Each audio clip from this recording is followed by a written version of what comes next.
Big news! Wayfair's tax refund sale is on now.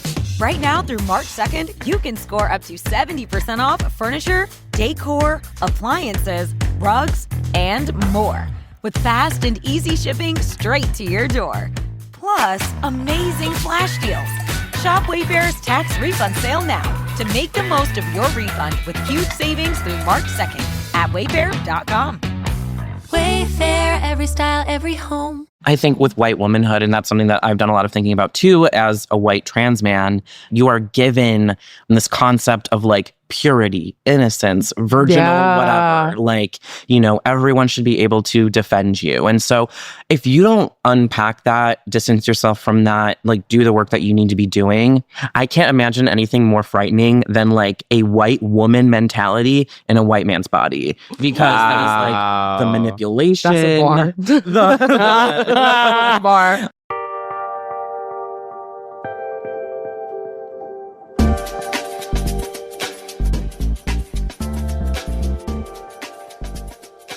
Owen is so cute. Oh, I love Owen. I'm like obsessed with him. You know, I'll post like his tattoo on my story or something, and I'll get like multiple DMs of people being like, I'm obsessed with Owen. I'm like, bitch, me the fuck too. Yes. Such a sweetie. Oh my fucking totally. God. And he's just like such a like indoor cat kind of vibe. Yes. I feel like someone who has like a big like online presence, sometimes you don't really expect them to be like, oh, I don't go outside. Yeah, exactly. I don't go to events. And so it's fun to get like that perspective of like, oh my God, there's so many people like that. Yes. I have to recharge after being out in the world. And I think that that's like the trans experience. Oh, absolutely. Yeah. That was like such an amazing interview. The thing that I think like blew my mind was like some of Owen's reflections on like white femininity and like becoming a trans masc person specifically. Totally. First of all, I love when white people like talk about being white because I'm like, it's kind of this like ghost in the machine that like you just think because like whiteness has become the default that you don't need to talk about it. But it's like white people need to talk about being white and like what that means. And I feel like even when you maybe transition as like a white person, like all of those learned things don't go away because like why would they? You know what I mean? Totally. Like, it was so like next level like interrogation of his whiteness. Like I was like, this is so great. Because I feel like sometimes I'm in circles where people are like, white equals bad, the end. And you're like, totally, like that can be where we start, and then let's get like a couple levels deeper than that, because this isn't really helping anyone. This isn't changing anything. And actually like moving from a space of guilt where you're like constantly like feeling so sensitive and on the verge of like being triggered is really not helping anybody. Yes. Like you would be such a more useful person in the world if you literally like engage with that guilt and figured out like where it was coming from and like what you needed to do. Process a little bit of that guilt yourself. That's your job. No, it's literally your job. Totally. Instead of projecting it on other people anytime they like ask you like a question, you're like shivering in your boots, you know? That's so crazy. Well, it's cool that we can use this moment to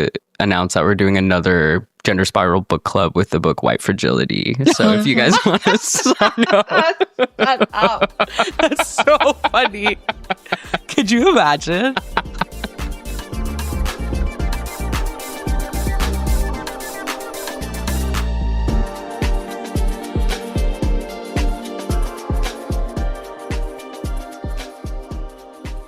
My name is Eoin McGraw. My pronouns are he, him. I am a trans man, a gay man, and a fucking faggot. Amen. Amen. Hell yeah, brother. Hell yeah. Oh, what about like in terms of what you do? Like, Just a faggot. Yes, just work, faggot, life. Losing brain cells by the day. I have worked full-time as a tattooer now for almost 8 years. And so I work here at this studio or on the south side of Chicago at In the Clouds. And I am self-taught, or basically just meaning I did not have a formal apprenticeship. So my entry into the industry was, I mean, it's becoming more common now, but it was pretty uncommon at the time. It was a lot of like skill sharing and just people generous enough to like share their time and knowledge. Oh, that's awesome. Very community taught, I would say. Wow. Wow. That's amazing. Okay, so this is a question we like to ask all of our guests, but could you maybe take us through how you've come to embody your current gender identity? Like, what has that process been like for you? Yeah, it's been a process for sure.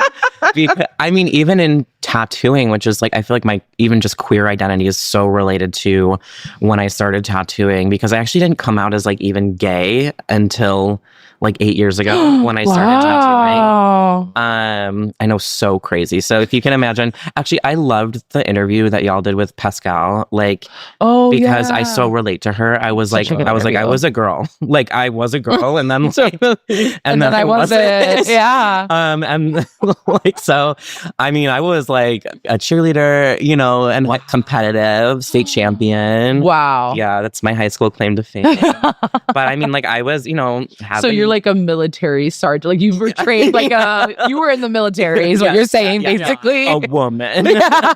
And I grew up having two extremes of like spiritual identity in the household. So it was like my dad's family's Irish Catholic. I'm confirmed in the Catholic Church.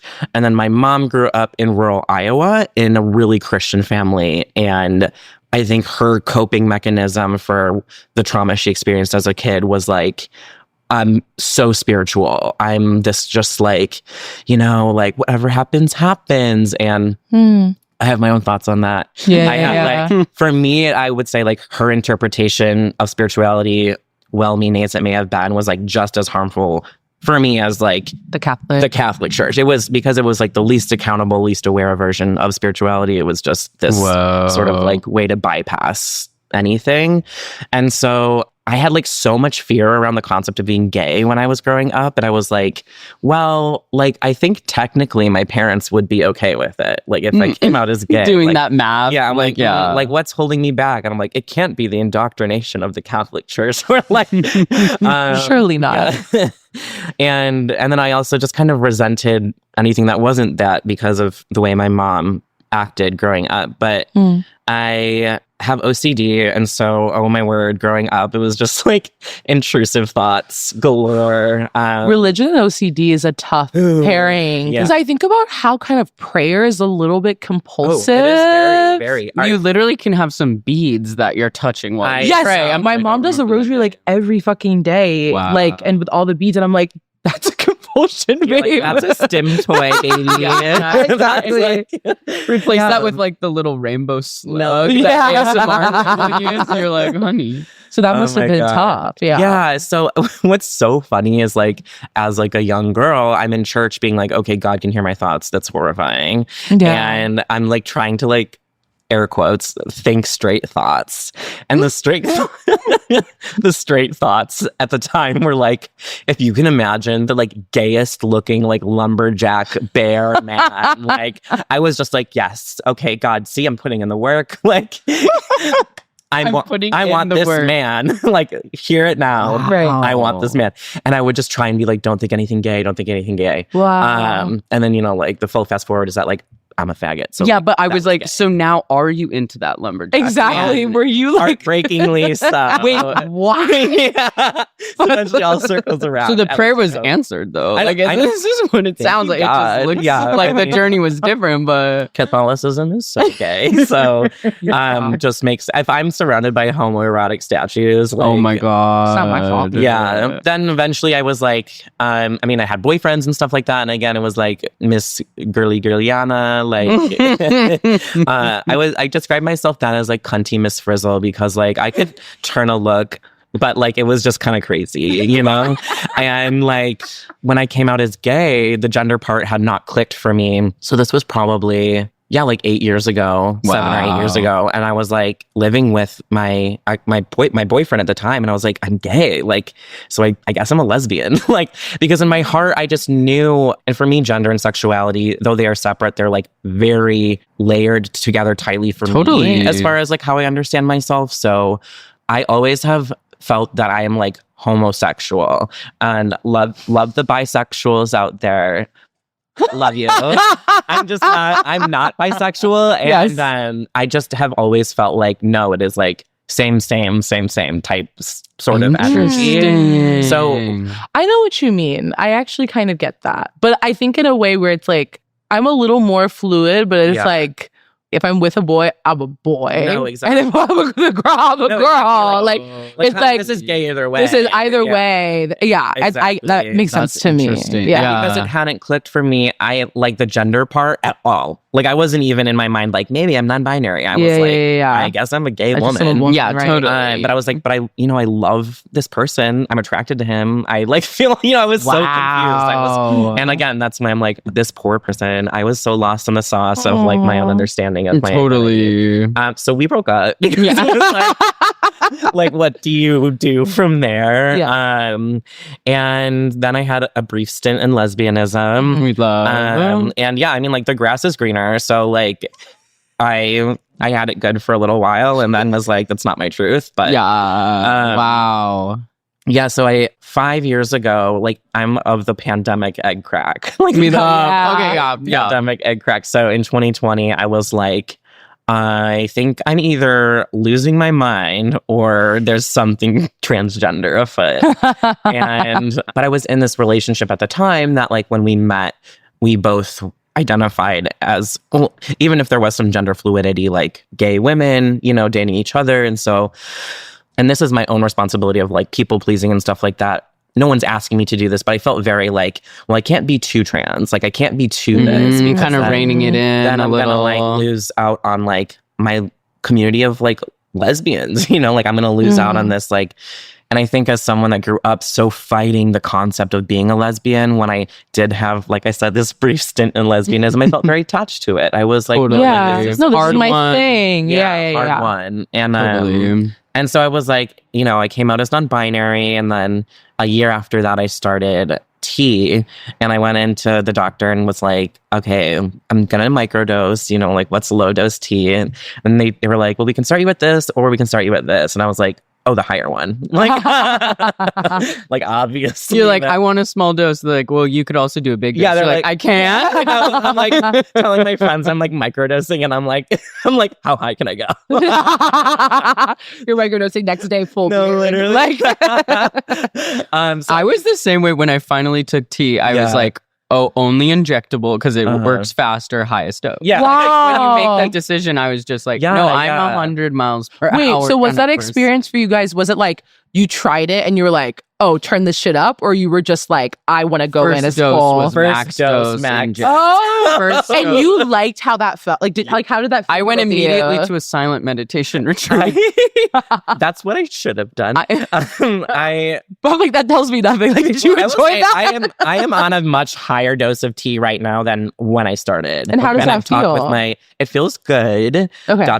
Like, it feels good, but I'm like, do I have friends, community around me? Are we keeping Owen accountable? Like, how am I acting? Because oh my God. like, I don't know. That's really sweet. Like, that's your first thought of like, I don't know. I do feel like there's this narrative of like, you just become like uncontrollable on T. And I'm like, the case, but like, as someone with really fragile mental health, it's like, that's real. Combining those two things. Yeah, just like the extreme, and I'm sorry, like the demon horniness, like I just cannot handle. I'm like devastatingly demisexual, so I'm like, oh no, me like too. I have to know you. And then me too. Wait, okay, before this episode started, we were talking about our dating struggles, and I do think maybe that is the struggle of like being demisexual. Be like, I have to kind of know your vibe, but also I want to hook up, but I want to fuck. I want to fuck. No, exactly. That's the issue. Like, I'm biting my lip right now. I'm like, yeah, exactly. That's so funny. Oh my God. It's like an anonymous hookup. They walk in the room, you're just there, like, and you're like, so are you reading any books right now? Literally in New York. I'm like in the shower with this person, and then I'm like, so do you like New York? How long have you been here for? I know. I'm like, I just want to get to know you. I can't do the anonymous hookup. I can't, but I so crave it. But I'm like, I need to know your vibe. Yeah, and I didn't realize that wasn't everybody. Like in college, like my bestie was like, would be hooking up with people more often than I would be. And I would just be fascinated. I would be like, so like, how does it happen? Like, are you guys talking on the couch first? And then my bestie was like, you fucking freak. I'm just like going in and like riding their dick. Like, leave me alone. And I would be like, so like, did you like talk like when you were doing? What And I did their realized I was like, parents do? yeah, exactly. And now I'm like, oh, I'm so demisexual. Like there has to be No, some kind exactly. of intro or And I feel segue. like- Yeah. So I really have to treat my dating life like 12-step shit because it is like that dopamine rush that hits me when I'm like, you're paying attention to me. This attention feels good, blah, blah, blah. Or I'm thinking about you, I'm filling in a lot of blanks about you. Fantasizing. Projection, Yeah. all of that. So like, I'm sober, and it's not like I'm like, this time's gonna be different with like drinking. Totally. I'm quite Take certain. it just as seriously. Yeah, as something I'm like that. Yeah. But it's still in my mind with like more casual, even if it's like very thoughtful and lovely and stuff like that. I'm like, maybe this time I won't get attached after like 0.01 seconds. And it's like, I don't have a lot of data That would be the case. that would be the case. Yeah. But I still am just like, Totally. no, this will be the time. I don't know. It's hard. It's hard to want to connect to humans. It's very and then- tough. Totally. It's so tough. It's so tough. Yeah. I'm so interested in like you kind of knew you were gay for a lot of your life, and then you were like absolutely gobsmacked to be trans. Like that's really funny. Crazy because so in the brief stint of lesbianism, to circle back, The lesbian vacation. and then I exited that relationship that I was in when I came out as trans, and fairly soon, almost immediately after that exit, I was like, oh, I'm a trans man. And Wow. that was just like permission I was not granting myself. And again, no one was asking me to like No, not be totally. that, I know what right? you mean. Yeah. But I was just like, oh. And then so like I raised my T dose, and I had a 1.5 name. So but then I got to Eoin eventually. Oh, as, we like, love, my 2.0 we name. love- yeah.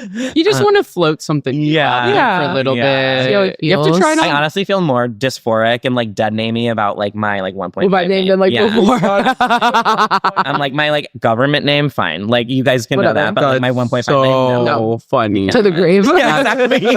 Oh, funny. But Wow. yeah, and then I was kind of like trying to figure shit out, and then I was like, okay, if I'm a trans man, am I a lesbian? You know, because we out here, some people be doing that. Totally. Mhm. And I was like, God damn it, I'm a faggot. Wow. Unfortunately for me. Enter lumberjack. Yeah, enter the lumberjack. And fortunately for me, I don't know. I'm like, I've done so much thinking about like manhood, masculinity, blah, blah, blah, as a trans man.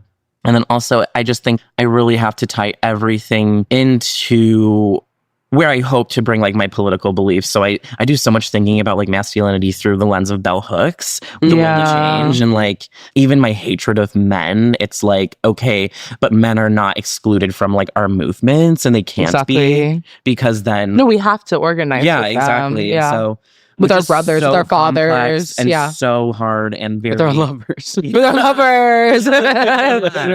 lovers. I can hate men singularly. I mean, I think everyone should have their misandry for sure. yeah. Yeah. But I do think that flattening it as like that's how you get to like second wave feminism or like the pink pussy hat. Yeah, yeah. Totally. Men suck and women rule. Am I right, girls? Yeah. Like, and it's just like there are But some. not you, girl. Yeah. Only Yeah. me, girl. And like Yeah. it's like Exactly. And there's actually also some like really shitty women, like really shitty white Yes, women. You know, I think especially when it comes to like whiteness, like just being like white women rule and like white men suck. And it's like, I think it allows women to skirt by Absolutely. I their mean, complicity in that as well too. And like their shitty Absolutely. behavior. It's like, no, we have to think more like intersectionally Yeah, about yeah. like power and stuff like Well, that. and Yeah. I think with white womanhood, and that's something that I've done a lot of thinking about too, as a white trans man, you are given this concept of like purity, innocence, virginal, Yeah. whatever. Like, you know, everyone should be able to defend you. And so if you don't unpack that, distance yourself from that, like do the work that you need to be doing, I can't imagine anything more frightening than like a white woman mentality in a white man's body. Because that is like the manipulation. That's a bar. the like the victim mindset of like, Exactly. oh my God, you know, the just truly that manipulation. And so when I came out as trans and started to understand myself as a trans man, I was like honestly horrified at how much I still clung to the opportunity to be a victim. That was like really, really gross for me to realize, because at that point, you know, like I thought I had done like a certain amount of self-reflecting and like self-awareness and, you know, unlearning and learning and all the things. But like, I do remember this part in my transition where even though I was like very horrified to see it, there still was the feeling there of like, why doesn't everyone feel bad for me? You know, and I'm like, and because like I said, like I was a girl, a woman until I wasn't. And that was my experience where like, even if you're ideologically fighting against that, in your back pocket, you always have that the opportunity to do that. Wow. Which is Thank you for being so honest about that, because that's very hard, and also explains a lot of my white trans past roommates who would like cry when I asked them to do the dishes. Like that is like, it just, and I knew that that's what was happening, but like, thank you so much for affirming that. Oh my God, wait, I've been talking about this tweet that was like, if I can share it with you. Please. Oh, of course. A tweet that says, the 4 ages of white innocence, too young to understand, made a youthful mistake, listening and learning, and from a different time. And it's like, at no point in your life are you like actually just like, you've harmed. You are done. You have the capacity for very serious harm. Like we all do, you know, but like, especially those of us with the privilege of whiteness, access to that, the violence that brings. So it's like, I can't even navigate nor do I want to, my trans identity as someone where that part doesn't exist. Right. Because it fully does. Like, you have to bring that with you and unpack that. Yeah. And that is very bell hooks. Like, we have to be thinking about that. Yeah. And like, maybe for like me specifically, for other white trans masculine people, trans men, I feel like there's this like resistance to like actually claiming like man, like I am a man, and it's boy, and it's boy. We love to skirt it with like boy, T-boy, and this I will say like I'm bringing through the lens of whiteness specifically because I think that is like boyhood is very important. Who's allowed to experience boyhood? Who's allowed to step into that and like from birth versus even then like into their transition. But then as a white person, this kind of like I'll never be man, I'll be boy. Avoid accountability. I'm boy. That's as close as I can get to like. Because then man can still be the enemy. And you don't have to like embody that space. And like that doesn't. I'm not saying like, if you're transmasculine, you have to identify as a man. But I do think it is worthwhile to be like, what am I? What am I resisting here? What am I trying to still hold on to? What am I afraid people are going to think about me? And then also just that we like don't exist in a vacuum. So like quite literally, how do I exist in the world? You know, like I am the white man in Realtree at the gas station. Like that's how I exist in the world. Like, you know, so there's the parts of manhood and masculinity that we can pull from that are actually really beautiful. And one of those being perhaps, especially for myself growing up as a white woman, where that was missing was like accountability and like a very like dedication to being honest, to being that's really beautiful, you know, like and that's like an everyday project, like an everyday thing. But I had maybe a year ago, your laugh is so cute. I have to say, I had a summer where I was just like, I love men. And this is like, like on a faggot level, sure. But like, I was just like, men are actually like really beautiful people.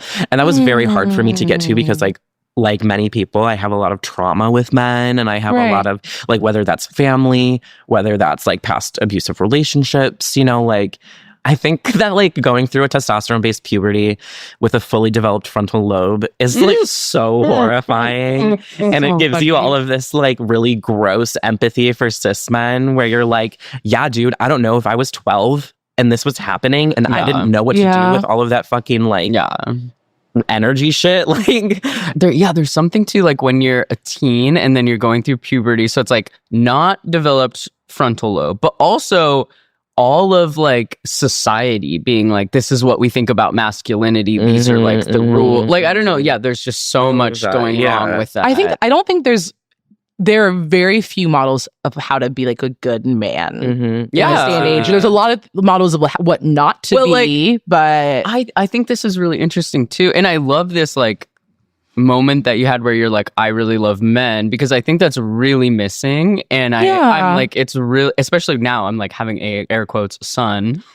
That's crazy. Or absolutely having a son. So I don't know. I feel like I've also had like a big moment of being like, there's so many men in my life who I love so much. Exactly. Like these kind of like, I think that there's just like a lot of easy shots taken at men, and it is very easy. Yeah, it continues to be. It doesn't go away. To be very easy by the that people were trying to love. Totally. But, But I'm like, yeah, some of the models, like, if you ask men, like, what makes a good man, there's so many, like, with their full chest saying, like, crazy shit. Yeah. Like, you know what I mean? Like, it's like, would die before anyone found them would. Or you know what I mean? Like, this, like, martyr selflessness where you're like, who's been to therapy? Right. Now can we answer what a good man is? Like, be not these like wild, Greek tragedy level extremes. And I think the answer is usually like those who like wholeheartedly embrace their femininity. Like that's like what I'm like, that feels learning. a little more complete. Like that could be it's like you are a person, like a good person. Like had women in your life enough to like value them as beings, or like raised by women. Like I feel like the men like raised. I thank God every day that my father didn't have a father because like that man was raised just by women, and it shows. Like he's just like so like no toxic masculinity in sight. I mean, like, but so is Nietzsche. So I'm like, I don't think it so always could go either way. It could go either way. And a but million sisters. No, I think that's really right. And I think, bell hooks tells us we have to love your brothers and your fathers. It comes back to bell hooks and the will to change, which for any of my trans dudes out there, if you haven't read it already, I think a lot of us have, but like it's men, masculinity, and love. And it's just like so impactful. It helped me move past like my own hatred for men, the concept of men. And just to realize that like, while this does not absolve like individuals of their own accountability processes and harm, and that being very real, like, you know, femicide is real, harm against women is real from men. And that's not saying that those things don't exist, but that the systems that produce this harm, I hate those systems. Men as a whole, I don't think I hate. Yeah, totally. Yeah. The systems that are producing that, white supremacy, patriarchy, imperialism, capitalism, all of the things, I hate those systems and I hate what they produce. But men also suffer from toxic masculinity. Yeah, everyone does. Men suffer from misogyny. Totally. And that's like, they have not been given the tools to work through that. That's not an excuse for not doing the work. But it's like, you know, and then I also think too, stay with me here. I'm with you. I'm with you. This concept of like hatred of men can, in trans community, very conveniently like hamster wheel itself around to trans misogyny, because it's like man equals penis equals this, and I hate that. Yeah, it's essentially. And then it's like trans women fall under that umbrella of now I hate that, and then, so do trans men. So then you're in your like, you know, women in femme space, and then there's like trans women in femmes that are like, okay for us, and then people are like, oh no, not for you. And it's like, you need to unpack your like weirdo attachment to genitals, one. I know. And like two, just this concept that like anyone that started from a certain point is inherently violent, or that like penis equals inherently violent. We are all working through so much trauma, but I do think that's where it gets sticky, because that's why trans feminine people and trans women are the most like at risk of our community, because you're not allowed femininity because you started over here. So I think if we just like softened where we're maybe starting with like men in general, then people that aren't men that are getting that projected onto them are not as at risk. Totally. Yeah, that makes sense.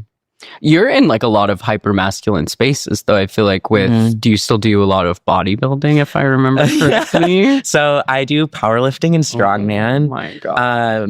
It would be cool to do bodybuilding, but I don't have it in me. Yeah. Okay. Wait, what's the kind of distinction? Bodybuilding is like shows and pageants and like that building out like, stuff. Oh my God. It would say, you're getting to like whatever percent body fat. There's no fucking way. Got it. And with at least powerlifting and strongman specifically, for me, it's more of like a tangible goal oriented thing. So I'm not just like, oh, this so that I look like this. I'm like, oh, this so that I can fucking lift like this huge amount of weight. Yeah. Like kind of pragmatic. Yeah, totally. Trying to become like utility buff, because like I'm like aesthetically buff. And for people that know me, they know that I'm not butch, you know. Like, don't ask me to move that stove. I mean, like even like hang a shelf, and I'm working on it, but you know, it's like, I want to be functionally buff, not just aesthetically buff. You know? Totally. But yeah, I mean, those are really they're hyper masculine spaces, and then unsurprisingly, they're like the gayest spaces of all time.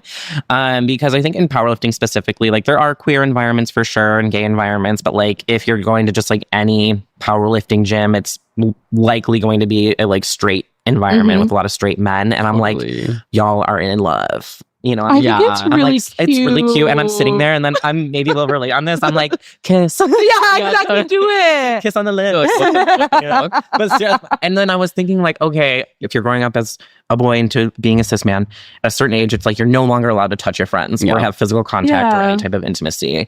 But then the gym becomes this place where you can still have that. So there's these like really physically intimate relationships between men, but only in this space. Yes. And I'm like, that's so hot. Yeah. First of all. I know. The slightly repressed nature of it makes it a little hot. I'm like, yes, do it. Oh I talked to a boxer who was talking about this, and he's also trans, and was saying like under the cover of violence, men are allowed to touch each other. Yeah, so if they're boxing, it's like you can slap someone's ass or like really hug them slap tight. Their ass, hug them tight, like slap them on the back, be like yelling or whispering even in their ear. Totally. Like, what are you gonna do? And just like talking about each other in this like loving way. Like they're just like, this guy's the best. No, literally. You know, Oh and my it's God. like words of affirmation. They're just boys. I mean, no, but they're not. They're also grown men.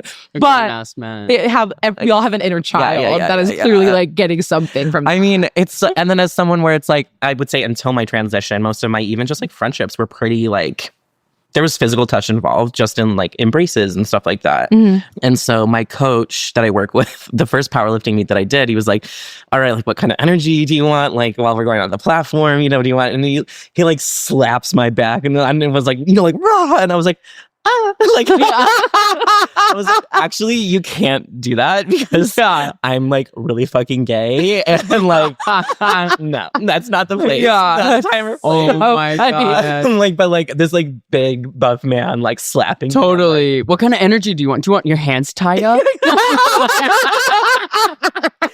No, I'm like, you could choke me. But also in that realm, all of these people are freaks. All of these people are like kink fetishists, and even if they know it or not, because it's like about power. And it's also about pushing your body to the absolute physical extreme in a controlled environment. So it's like risk-aware, consensual kink. You're like, I'm going to the point where like I might pass out. I might literally piss my pants. Exactly. I might shit my pants. You know, like people are at that level, and like there's going to be blood involved and all of these risks and stuff, but it's like a risk-aware environment. Wow. This is the safest place for me to do that. Yeah. And I'm like, you kinky motherfuckers. That's so funny. The strong man. You heard it here first. Yeah. I mean, I bet there's a Venn diagram that's like quite. Well, yeah, I'm sure other people with the way that they see the world, they're like, this is just awesome. Yeah. And you're like, this is gay top to bottom. Like, this couldn't be gayer. Well, what's so crazy, too, about the sport of strongman is it's an untested sport, so you can be on performance-enhancing drugs. Well, okay, I was going to ask about this. How does T factor in? So, in powerlifting, in most federations, I cannot compete. Okay. Because it's considered doping. Trans women are also not allowed to compete. And then there's a few federations where like the Olympic standard is that like, yeah, if a trans woman's been on hormones for so long and her T levels are below this, her estrogen levels are this, but that's, you know, obviously so invasive and there's so many holes in that. Right. And then like also so many people that think they're cis or intersex, and there's just like such a variety. There's a range. Of levels that we all have. And there was actually a case brought to the Supreme Court in Minnesota for a trans woman that was like stripped of her title for a bench record in the state because of being trans, and she won, but then the USAPL was like, well, we're not gonna host meets in Minnesota anymore.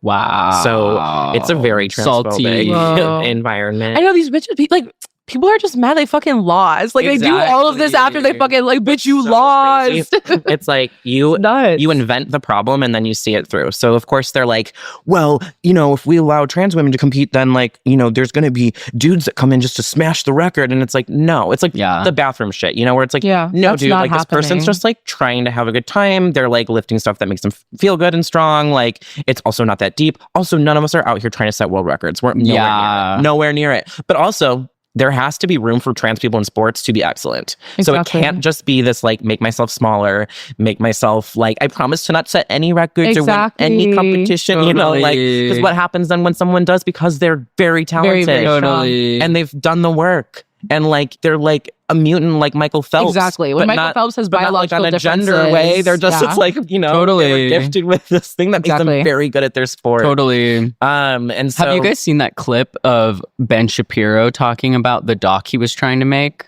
He was going to have a bunch of men like file under the women's code in sports to be able to like show how easy it is, and none of the men could stick to the things that they had to do. Like none of them would agree to go on hormones. He was like, oh, you just kind of have to dress a little bit feminine. They were just kind of like maybe, but there were so many meetings you had to go to. There was so much that you had to prove, and to literally like find a doctor and go on hormones and go through each step that you physically have to do, that like all these conservative people are like, it's so easy. Snap your fingers, you are transitioned, and then you're winning the Olympics. And now what? And you're like, no one's fucking doing it that. takes so long to get a doctor's appointment to even get on the books to get and then hormones. To get to the quote unquote like levels of estrogen that you want you to be at. It's like, yes, it's so crazy. And by that point too, you are like factually like losing so much physical stamina and strength, especially in those early days of transition. Yeah, exactly. So it's just so ridiculous. But there's a person in Canada, I forget which federation this is in powerlifting, but yeah, you know, they invented the problem. They said, well, men are going to sign up in the women, blah, blah, blah. And then to fucking prove their point that they invented, this cis man signs up in the women's division, like smashes all the records at that meet. And then it's like, see? And it's like, no, but you invented it. Yeah, you saw it through. And then you gave the okay to a cis man being like, I'm a woman, it's for an experiment. I'm trying to prove a point. I'm trying to prove a bitch ass point. Like that, totally. And so, yeah, I mean, sports in general, and I feel like that's used as like this symbol for a lot of transphobic legislation and panic. People have always used that for absolutely everything. So yeah, but in strongman, people do take performance enhancing drugs, or you can, not everyone. And a lot of cis women are on testosterone. Wow. Yeah. And so it's like, in my mind, I'm like, oh my gosh, here's this gorgeous opportunity for like solidarity with trans athletes. Because not only it's like, are you relying on something to have access to something that like trans people have to really fight for, right, to do your sport, which I'm saying like, you know, work. Yeah, do the testosterone for the sport. Absolutely. I think that is great. Bodily autonomy. Go. Yeah. But then also the amount that these like pro strong women athletes receive online of harassment, I just so wish that the line was connected. There's it's such a moment. It's trans misogyny. Exactly. You're experiencing trans misogyny. People go, you're a man. You could never be blah, blah, blah. Or, you know, people like transvestigating them. Like, and there's just like transvestigating. I'm obsessed. But there's like that connection's never made. And it's just this vacuum of people being like, women can look like anything. You guys are so mean. And it's like, let's connect the dots. Let's connect it. We're so close. We're literally so close. Yeah. So I mean, I would love to see that happen. And there's a few like, you know, places in strength sports that are like genuinely very uplifting for queer and trans people. It's like, it's not that it doesn't exist. Yeah. Rain City Fit in Seattle is one that I would point out as someone that like, you know, there's so many trans people that work out there, and trans trainers, they like have their own powerlifting union so that trans people can compete as whatever gender. That's cool. You don't even have to compete as a gender. So, you know, there's people doing a lot of good work out there. Shout out to Liana, but we love powerlifting. How does that kind of factor into like your sense of gender? Like, are you like, I just want to be fucking strong? Or are you like, oh, this helps me feel like more masculine? Yeah. You know what I mean? It started out as like, I just want to be strong. Yeah. And then when I got top surgery, I kind of felt finally like more comfortable in the gym, to where I was like, I think I can really like move my body in the ways that I want to.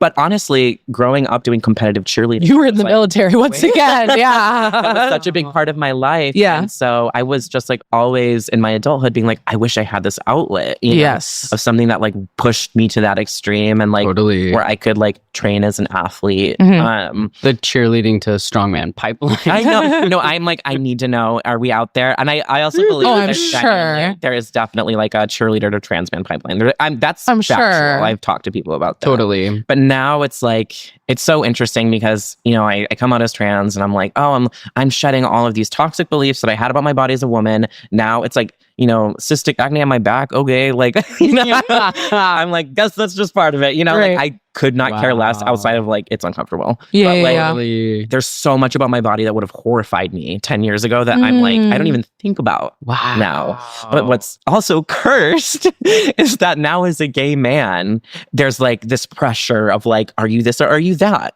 Are you this or are you that? Like, you've entered the grid. I've entered the grid. Wow. And then I'm like, no, not the toxic body stuff. I thought I left that behind. And so I do feel just like certain amount of pressure as like a gay man specifically to like look a type of way or present a type in order for people to like blink twice to be legible or like seen as attractive. Mm-hmm. Well, I wanted to ask also about tattoo. How did you start with that? And is there anything kind of like body mod about tattooing that feels trans to you? Extremely. Yeah. Okay, cool. So I started tattooing from home out of my apartment. I was like saran wrapping pillows. And I mean, do not do that, by the way. Like, there's many more resources out there for you now. That's not how to get started. Yeah, like, not on an orange or whatever. No, I mean on an orange. But maybe like not saran wrapping the pillows on your bed and being like, yeah, that's good. That's sterile. Exactly. That was a long time ago, folks. Wow.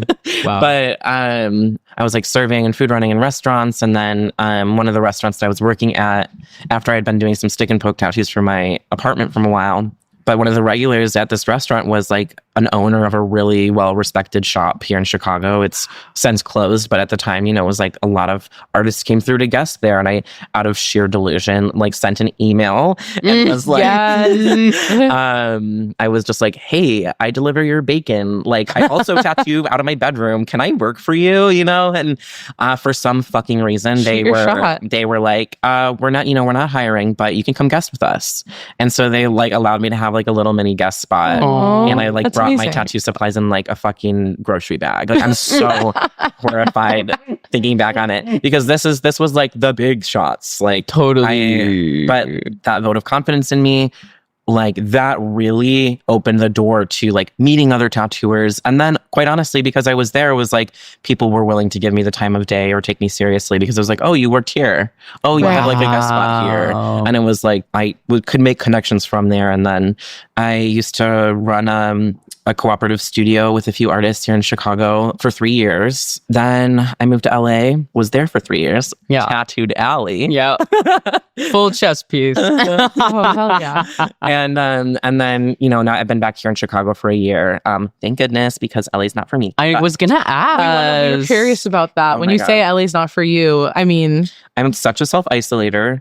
And so, like, in that city already, it's like I fucking love New York City. I don't know that I could ever live there, but what I love about it is that like even in my alone time, there's people everywhere. Yeah. So it's like I really value alone time, but I need to be forced into like face-to-face interactions during the day. And in LA, it is so easy to just like you're just in your car. Weeks go by. Weeks go by. And it's like I also am just like built for miserable weather. And so the heat and the constant sun was like really alarming. It was just like beautiful every day. And you're like, that's enough. It's like, and the next day and the day after that. It's like, this is not representing what I feel on the inside right now. It made me feel like, oh, I can't rest. I can't take naps. I can't, like, and I think in Chicago, you're so like. When it's hot, it's like you have to go outside. You have to do something. Like, be productive and blah. To be in an environment where it's just that every day, I was like, what do I do? Wow. And also I kind of feel like suspended in time, like without the seasonal changes, because I'm realizing that I do need that like periods of renewal and rest and decay and rebirth. And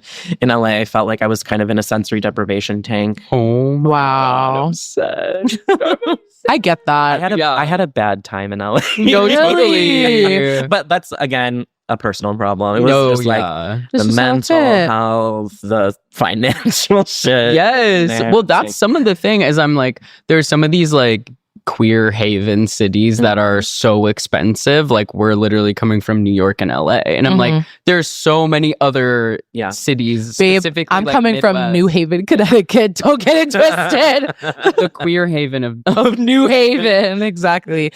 No, they're so fucking expensive. Yeah. And so I am interested in like, I don't know if Chicago's any cheaper, or if it feels like there's more it's getting more expensive for sure. But I feel like I can just at least I'm like knocking on wood. I'm like, I have the blessing of like survival. Like my survival needs are met. And I did not feel that way in Los Angeles. So my survival needs are met here. I can do more with my art because of that. And I also just have a lot more like community and loved ones here. And I don't know, I'm a Chicago guy, so I'm just like a Midwestern dude. And I like being around other Midwestern people. Everyone is so sweet here. We were staying at this hotel and I got in the elevator and a guy went, wait, what did he call me? He said, hey, buddy. Yeah. Hey, buddy. And then he's like, did you like breakfast? And I was like, yeah. And he's like, what did you get? Oh my God. And I was just like, you're like, I'm sorry, a conversation? No, I was just like, I love this it. is crazy. I feel like I'm at church camp again. But it's everywhere. You know what it is? It actually does remind me of church a little bit. And I kind of love that. Oh, yeah, because I just like, grew up around a bunch of Black elders. And it's like, you have to go say good morning, go to everyone, go through, say peace be with you at the handshake. Like, and I do think like, in these kind of like queer haven cities, like New York and LA, like unless you're like from those places, sometimes you kind of miss a little bit of that. Like I know all of the neighbors on my block in New Haven because I walk my dog, and like I love that. Like I love that. That's so important to being me. Being able to say hi. Just versus say hi like every morning where it's like a part. Yeah. Like LA, it just feels like, everyone's getting in their car and they're going. Like, I love that shit here. I am so into it. I'm like, I get it. I'm there's into also it. like stuff to do that's not so nightlife centric. And like, I think as a sober person, I don't mind going to like the bar and the club. That's a lie. But I don't mind going to the bar and the club for drinking and drug. Like, that's great. Y'all have fun. Right. I'm just like anxious and very self-conscious. And when you're sober, you can't numb that shit out, unfortunately. Yeah. So it does make the thought of like being human in public a little less appealing to me. But here there's like stuff that you're able to do that's not just like at the club. Yeah. Whereas I feel like in LA, at least, so much of even just queer events are so nightlife centric, or it's so like it's gonna be this event once a month. And it's like versus here it's like come over and make dinner, like that is like definitely a necessity for me. There's like one queer event in all of LA event landscape. I feel like that's a daytime hang in the park called Dyke Day during Pride. Yeah, and I'm like, the one day a year. Picnic vibes and everybody's there and it's so we cute. Need this weekly. Yeah, I'm just every year. I'm like, how do we do more of this happen more frequently than once a year? Like, that's crazy. I'm like, let's play cornhole. Like, I don't know why we always have to have like industrial like chains falling Arca music pounding. Like, don't get me wrong, love the girl. Love that vibe. But I'm like, being able to like chat like at a microbrewery. I'm like, let's bring a little bit of the straight culture over here. Maybe they're on to something. You start playing hacky sack. Yeah. Yeah, exactly. But I'm curious, when did you get your first tattoo? I got my first tattoo when I was 18. And it's on my ribs because I was like, oh, it's going to be so cute and cunty. Yes. It's a bird cage with birds flying out of it. Yes, you ate that. You ate that up. And then it says, not all those who wander are lost. Yes, you ate that up. Which is a Lord of the Rings quote. Is it? By the way. Yeah, it's from Strider's poem. I had no idea. That's so, wow, incredible. Important. Yeah. Really. So for listeners, Owen is like pretty heavily tattooed and they're all fucking gorgeous, but it's like layers of tattoos on your arm. Like, when did you were like, oh, I'm like into this. Like, I really want to like. When I started tattooing, when I started tattooing, I probably had maybe like 8 tattoos. But it was, like here and there on my arms mostly.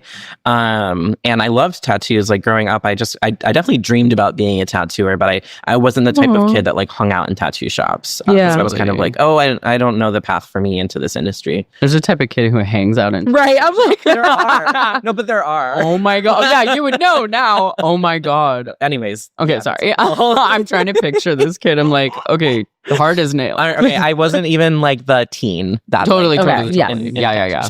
No, totally. But when I started tattooing, I think being self-taught too, like before I started tattooing, I had this like aesthetic in mind of like what I wanted all my tattoos to look like. And then which was like line work, floral, like all of this stuff. Because again, this was a different life. Yeah.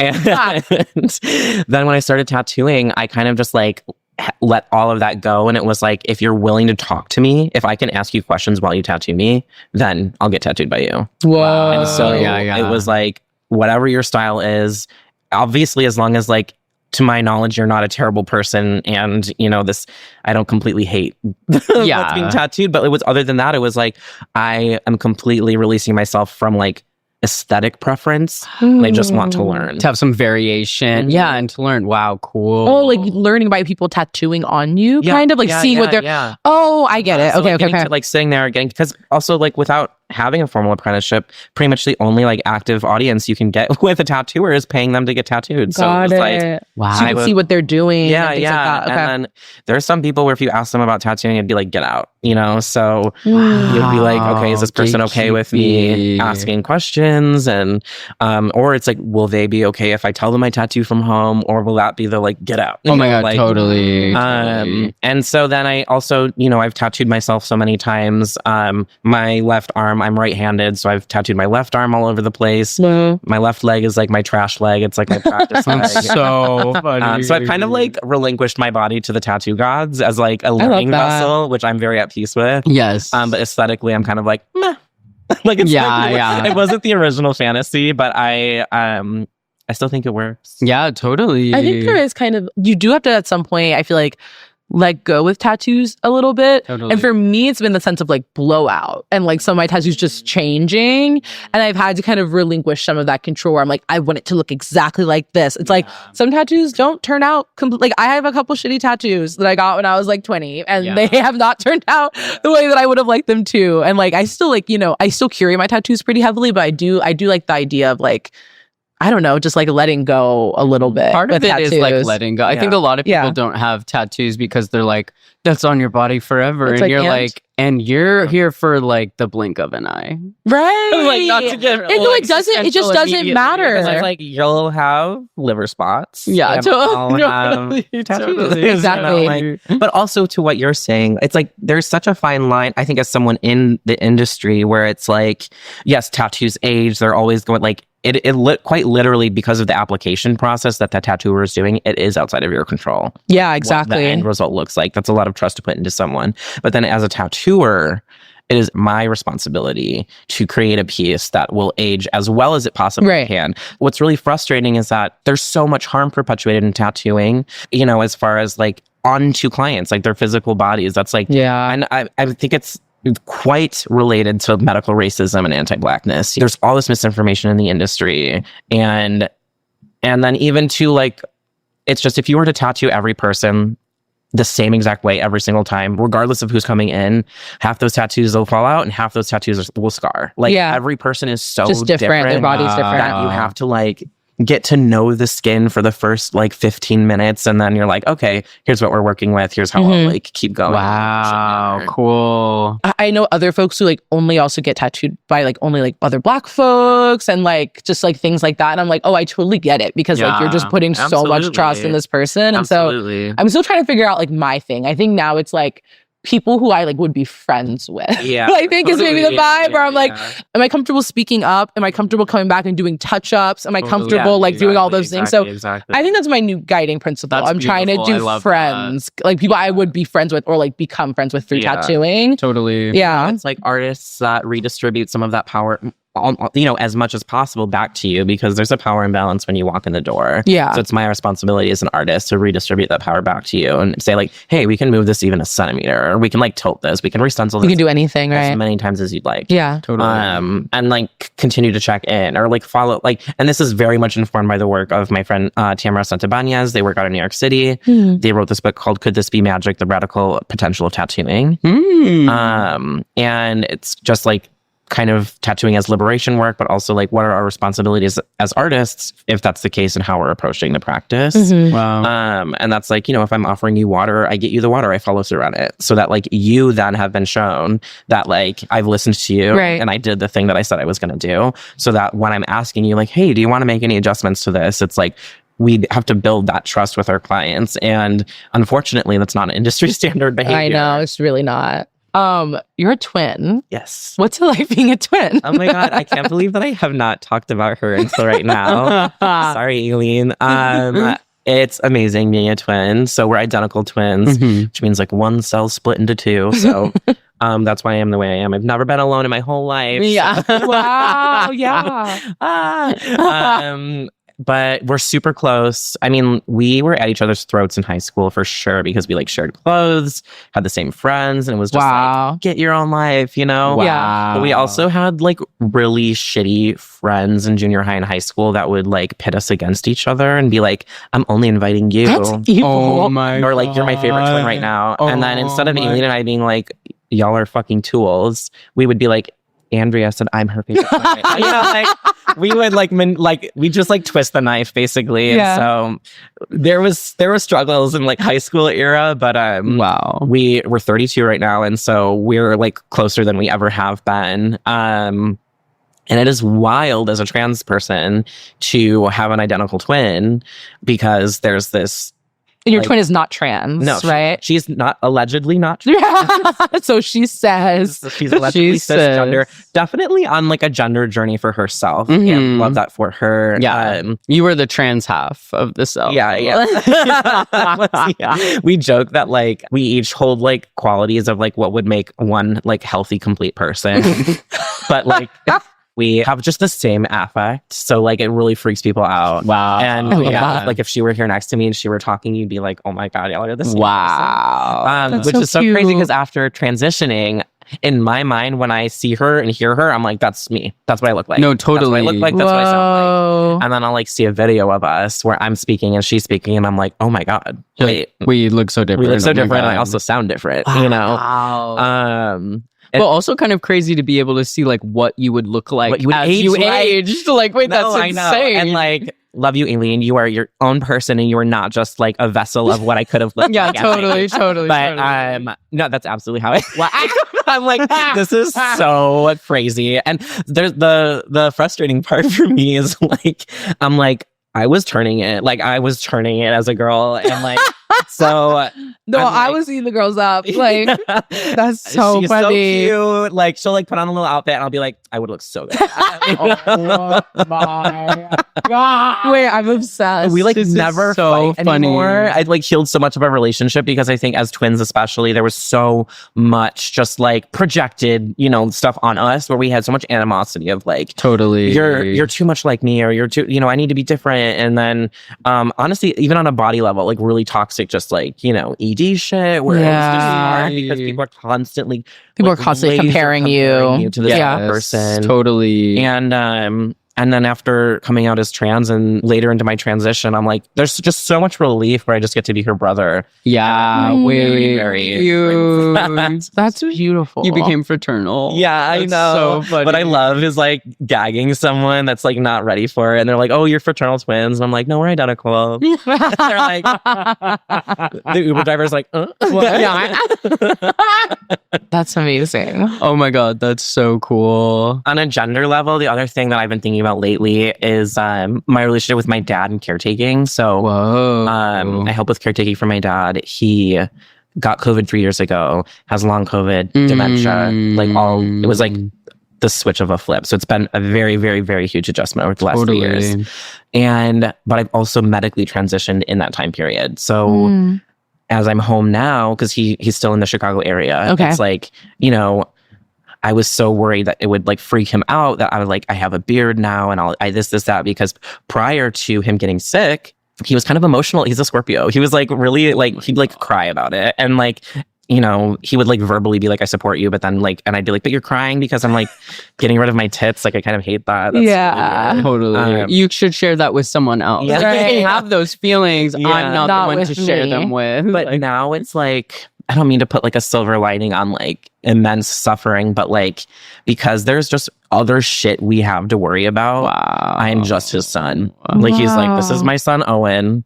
It's like, it's almost as if the inability to do that is full of like, just emotion and ego and all of the things, but with all those stripped away where it's like, girl, have you eaten today? Yes. Have you showered in the last week? You know, it's like all of these things that we need to do to make sure he's taking care of himself. It's like, I'll go to the store with him and it's like, this is my son. Like, it's not. There's less brain space to like, you know, just be like cycling about it. Yeah. This really interesting relationship to have with like caregiving and caretaking, and then my dad, and then also masculinity, aging, and then too, it's like he, you know, his beard's growing out, and that's one thing he's really self-conscious about. And he's like, Owen, can you help me shave my beard? And I'm like, oh my God. Can I? Like, Right. and so I fucked him up. It was so sad. It's not sad. Like, it's genuinely haha funny. Like, it is. No, that's funny as shit. Sorry. It is like, I was like, I can do this.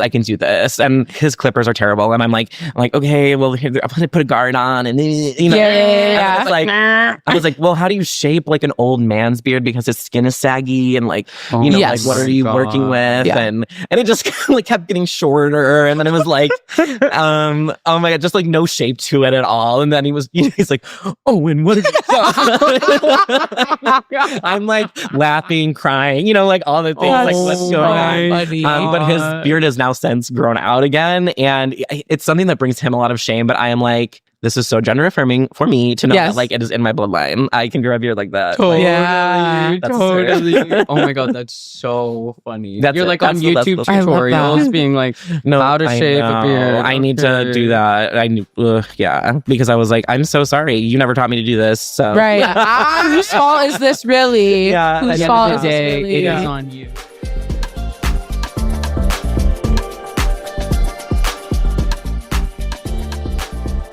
Thank you so much to Owen. If you're in the Chicago area, be sure to go book a tattoo with him.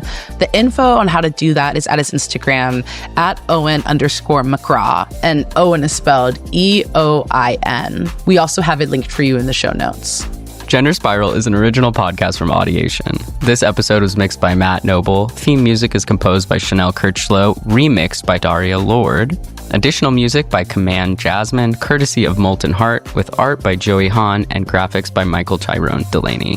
The show is executive produced by Ireland Meacham, myself, Babette Thomas, and my co-host Ali Beardsley, along with Sandy Smullins, with some additional story editing from Susie Armitage. If you want to help us out, you can rate or review us wherever you're listening to us right now, and follow us on Instagram at Gender Spiral to get notified about new episodes. And be sure to support us on Patreon at patreon.com/genderspiralpodcast. For $2 a month, you can get access to our Discord community. Higher tiers will get you exclusive bonus content, plus gifts from us like these cute little monthly postcards and free merch. You can also check us out at genderspiralpod.com, where you'll find transcripts for each episode and a link to leave us a voicemail. And you can shop our merch store.